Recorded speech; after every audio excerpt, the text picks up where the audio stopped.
Welcome to the Lauder Institute at the University of Pennsylvania. I'm Jules van Binsbergen, director of the Institute and a finance professor at the Wharton School. And I'm Jonathan Berk, a finance professor at the Graduate School of Business at Stanford University. This is the All Else Equal podcast.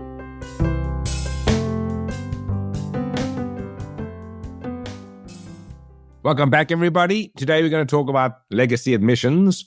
What caused us to think about this problem is the legislature of California passed a law that banned legacy admissions to private institutions in the state of California.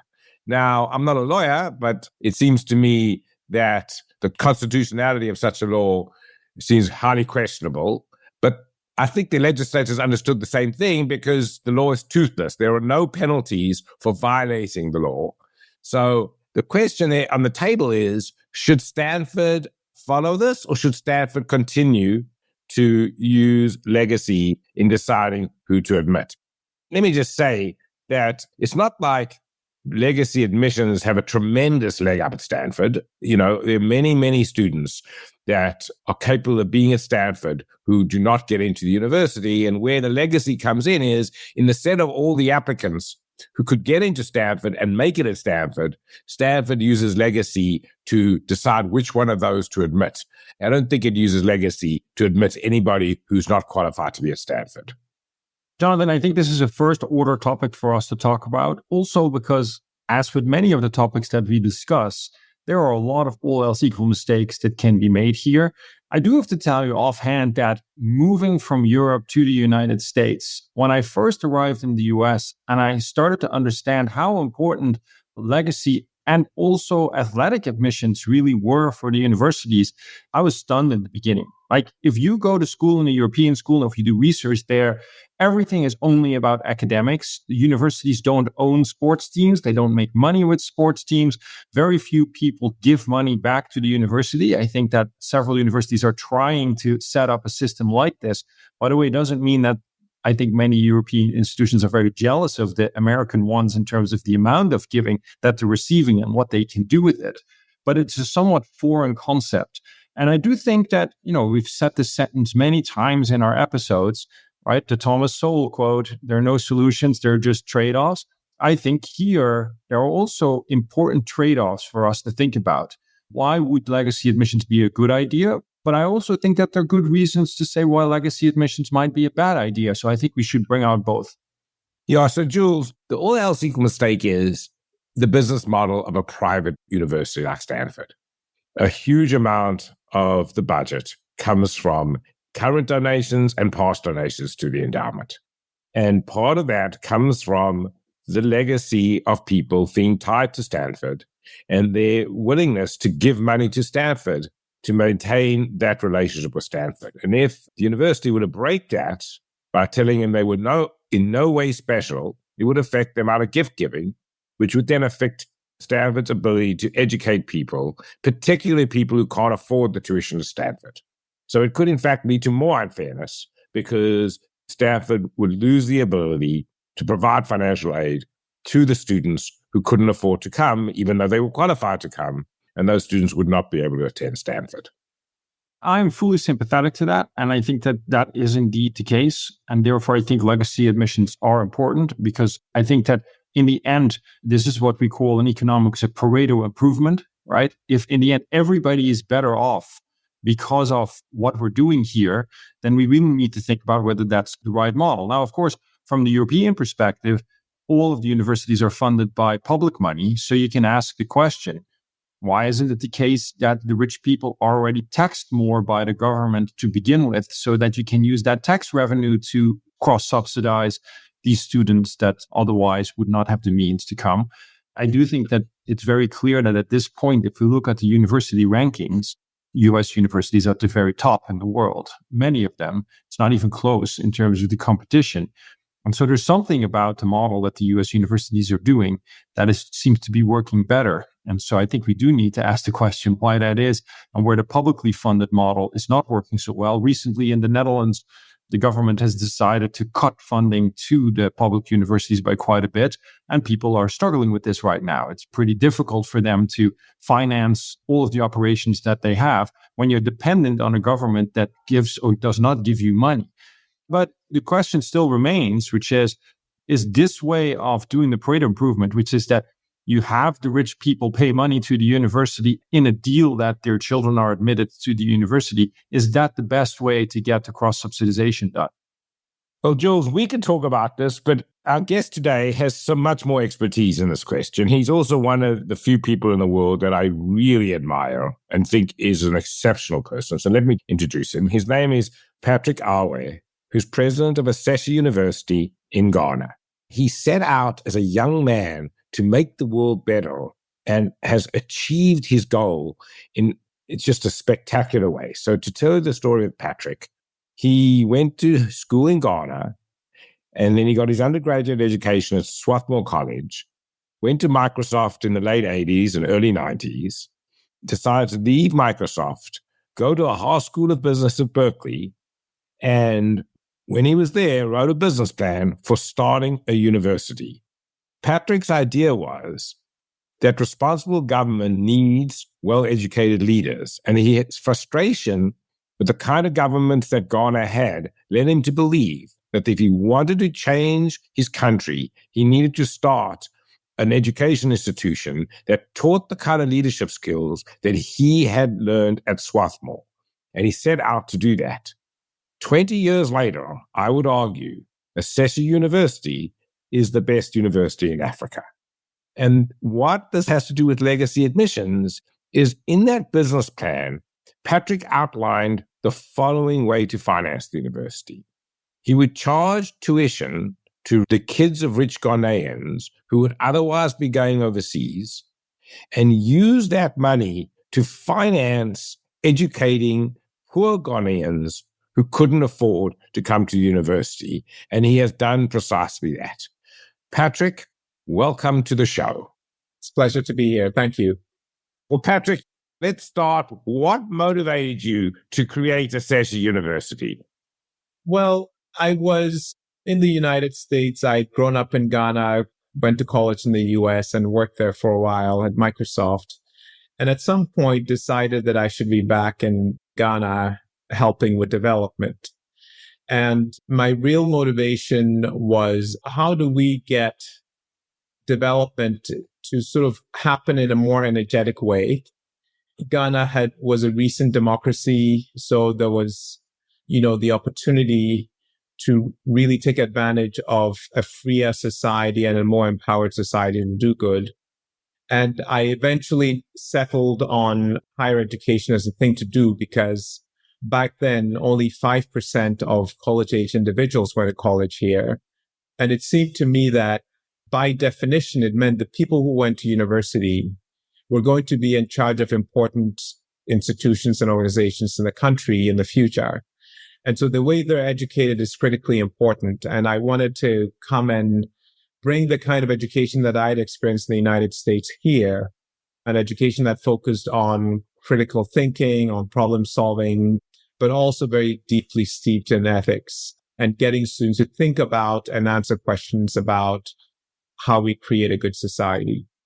Fantastic. So, Patrick, could you tell us a little more about the specific business model that you founded the university on? Because you have a particular philosophy for it.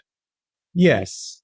The business model that we founded the university on, let me just say that for me, I think it's critically important that there are two very important things. One is the economic engine of the organization, and the second is the institutional culture of the organization. I think if either of those two things are weak or fail, you're going to run into problems in terms of your ability to achieve your mission.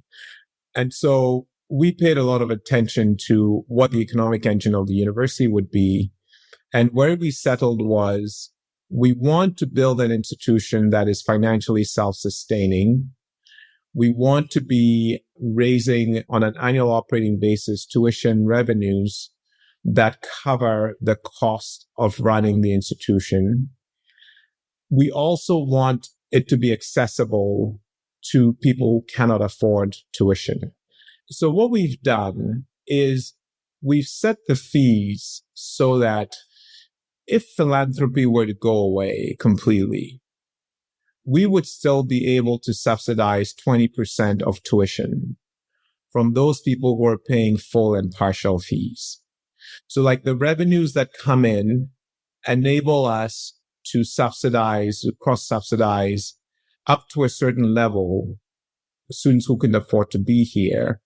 And then we raise philanthropic money to do more than that. So we think about very deeply what we're trying to do. And one of the things that we want to do is we want to have meaningful dialogue on our campus about what a good society looks like and how to achieve that. And if you want to have that dialogue and you have a classroom that only has students who are from wealthy families, you don't get a good enough dialogue. Similarly, if you have a classroom with only those who can't afford, you're not going to get a good dialogue. But if you have sort of a cross-section of society, then you have a really meaningful dialogue. And so we've sort of built this into the economic model of the university, that we will always be able to have this approach. So Patrick, how do you then trade off what is a big discussion here in the United States, which is the question of legacy admissions, right? So there are students that come from rich families that have attended the university before, and now they apply, and, maybe you treat them differently than you would treat other applicants to get them to come to the university. And of course, there's some people that really support this model for some of the reasons that you've mentioned before, and some of them are very much against it. How do you think about legacy admissions also for the economic engine of your university? Okay. So a couple of things. First, let me say that Ashesi is only 22 years old. Our oldest alumni are about 40 years old. So we don't have legacy admission in the sense of the children of alumni are applying yet. I think we're 10 years away from that. We see those families as repeat customers. We love having repeat customers. We celebrate them. It's incredible validation for the university that somebody sends their daughter to Ashesi and then 2 years later, their son joins them and so on. So just want to explain that our circumstances today is a little different than the legacy admissions question in the United States. Having said that, let me just say that the way we do admissions here is when we are reviewing applications, we first do not look at the financial aid applications. We look at just the application. And then we get a list of people that we would like to have here who are qualified to be here. And once we've come up with that list, then we open the financial aid applications, and then we sort these applications into 4 buckets. There's a group that doesn't need any support. There's a group that needs a little bit, a group that needs a moderate amount, and a group that needs a lot. Okay. So we have these 4 buckets, and then we stack rank those buckets by merit.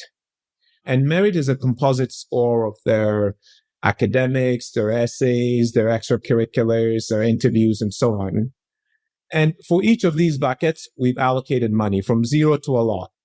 And then we walk down the bucket until we run out of the money allocated for that bucket. And that way we get a cross subsection of society in this class of students that are going to come to Ashesi.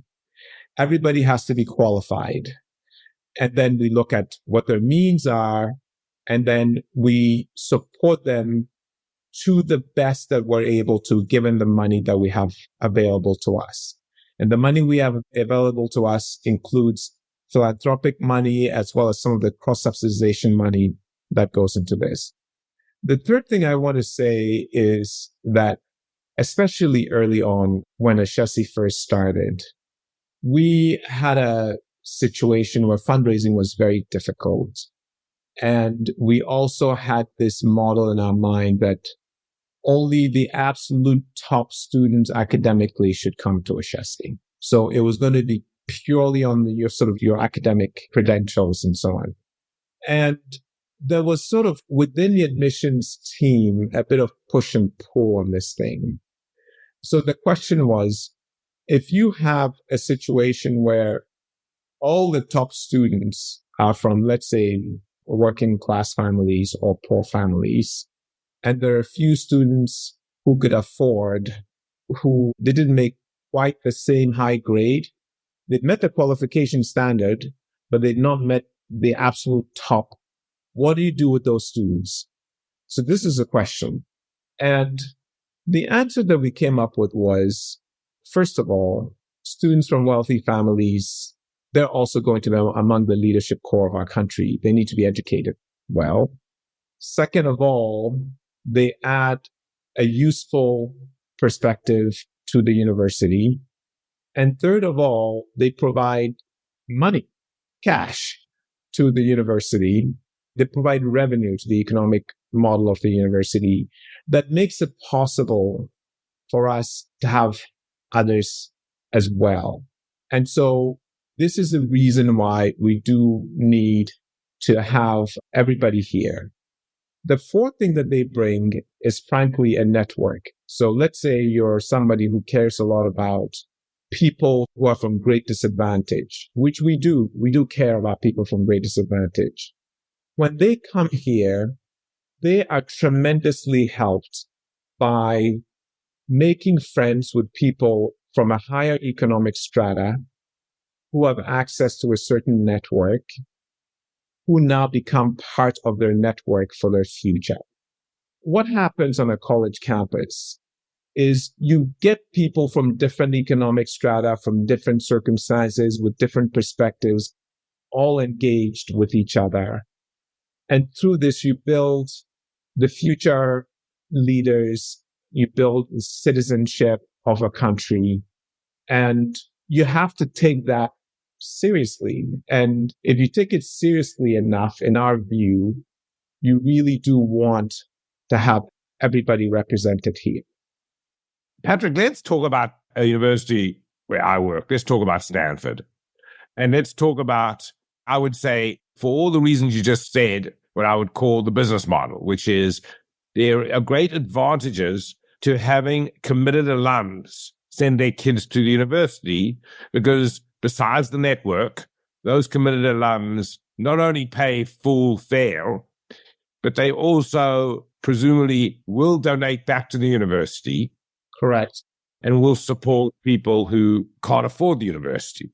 On the other hand, there's no question that they get an advantage in getting in. I'm sure Stanford does exactly what you does. We have a set of people, all of whom are qualified to be at Stanford, but that's a very large set relative to the number of people Stanford has places for.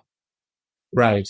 And we pick within that set and we give advantage to alums of the university. What do you think of that business model? Do you think we should go to a business model where we do not give any preference to people who either their wealth or whether their parents went to Stanford? Well, Jonathan, that is like, that is a bit like asking me, should a university give preference to somebody who adds value, such as they are a great athlete who is going to boost sport at the university, which boosts school spirit and then strengthen the cohesion of the student body and alumni. Obviously, that skill that they bring in sport is adding value, and you come up with a class that includes that kind of value. Or bringing somebody who is particularly good in music or the arts, and they sort of enrich campus life. I think in the same way, the people who bring financial resources are adding value to the university. And it's okay, in my view, for universities to have a model, and it has to be balanced, right? They're building a class that is a cross-section, and that is where everybody's adding value to the university and adding value to each other. And I think that's fine. So, Patrick, let me play devil's advocate. The people who, on the other side, say it just isn't fair. Why should how I'm born determine whether I get into Stanford? I think how you're born shouldn't be the thing that determines whether you get into Stanford or any other place. There are many universities especially in the United States, there's so many really good universities, and they're all building a class that's cutting across different attributes that they're building in their class. And I think that's fine. I've read some people who said things like, why shouldn't Stanford or other universities only enroll everybody who got top marks in the SATs? They're like, the 99 percentile is 100 percentile by academic merit alone. And that's the only thing that you're going to look at. Stanford could choose to do that, but they would have a certain kind of class. And that class would be strong in that, sort of academic capability in particular subjects that they're looking for. Or they can build a broader class that looks at other things, that looks at other kinds of value that people bring to the university. Let me ask you, you don't have to answer this question, but here's a very hard one, right? So, okay, when we think about the athletes, yes, when they come, it is very explicit that they were admitted for their athletic skills because they play in varsity teams, they play in the university team, they get scholarships, they put on their resume that they were recruited specifically for the reason that they were athletes. For the musicians, they get music scholarships or they become performers. It's explicit that they were admitted for the reason that they were musicians. Would we feel comfortable making it explicit that the legacy admissions were admitted for the fact that they brought financial resources? Because my prediction would be that most parents and most students would prefer to not have this information be shared because they would like to be able to say that they were admitted for their own qualities, even though this other dimension was still there. So isn't that an uncomfortable friction? It is. It is somewhat uncomfortable. And money is this very interesting thing. If you were to say, I admitted somebody because they're poor, because they don't have money, that too would be uncomfortable, right? Yes. I had an incident where there was a student, she's bright. She got to Ashesi on a scholarship, a significant scholarship. She had joined us on a trip, a visit to a high school to talk about Ashesi. And some of the students came to her and said, wow, you're at Ashesi, so your parents must be wealthy. And I didn't say anything. I knew she was on a significant scholarship, and I was expecting her to say, no, I got this scholarship from Ashesi, and this thing is real. And so she just kept quiet. She just let it stand. And I didn't say anything. So afterwards, I asked her, why didn't you say anything? And she said, because I didn't want them to feel like I got in because my parents are poor. And I didn't want them to know that my parents couldn't afford to be at Ashesi. And I try to convince her that in the future, she should take a sense of pride in saying, I got in because I was qualified to be at Ashesi. And I made the cut in terms of getting financial assistance. And some of the people who come in to Stanford, even if they're part of the legacy admissions, which, by the way, I don't suspect it's a big number of people, they're all qualified to be Stanford. They must have met the standard to be there. Otherwise, they wouldn't be there. I don't think the admissions would have let them in. It'd just be too risky that they come in and they don't make it, they flunk out or something like that. But you're right. It is uncomfortable. It's a kind of discomfort that, as I said, Ashesi hasn't had to deal with it yet because we don't have alumni who are old enough to have their kids come here. But I'm sure we will face it at some point. Yeah, given how successful you are, I have no doubt that soon you will have to deal with these issues.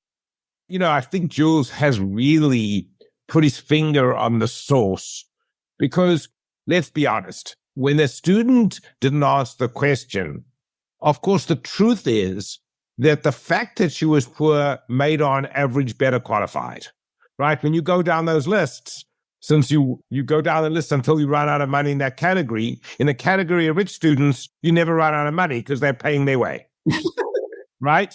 Yeah. It's easier to get in if you're a rich student, right? So she, and I understand why, but she didn't realize she should be proud of it. I understand it's a complicated problem. I do think that society should come to terms with what I would call the business model of Ashesi, which is you can do a lot of good by admitting rich students, right? The poor students are better off with the rich students there than if we didn't admit them and we couldn't do that good. Absolutely. We're very clear about that. And there's no question in our mind that if we didn't have paying students, we would be more likely to run into donor fatigue because we're depending on donors for everything. And B, if for any reason our donor funding went away, we would suddenly be in a world of hurt in terms of being able to deliver quality. But even with donor funding as healthy as it is for us today, which we're very grateful for, that earned income is a very important part of making Ashesi what it is for everybody. This is true for all universities, especially private nonprofit universities. Patrick, it's been a real pleasure having you on the show. Thank you so much for coming. It was great, Patrick. It's been a real pleasure and good conversation. Tough questions, but good. These are important things for us to be talking about. Thanks for listening to the All Else Equal podcast. Please leave us a review at Apple Podcasts. We love to hear from our listeners. Also, be sure to catch our next episode by subscribing or following our show wherever you listen to your podcasts. For more information and episodes, visit allelseequalpodcast.com or follow us on LinkedIn. The All Else Equal podcast is a joint production of Stanford University's Graduate School of Business and the Lauder Institute at the University of Pennsylvania. It is produced by University FM.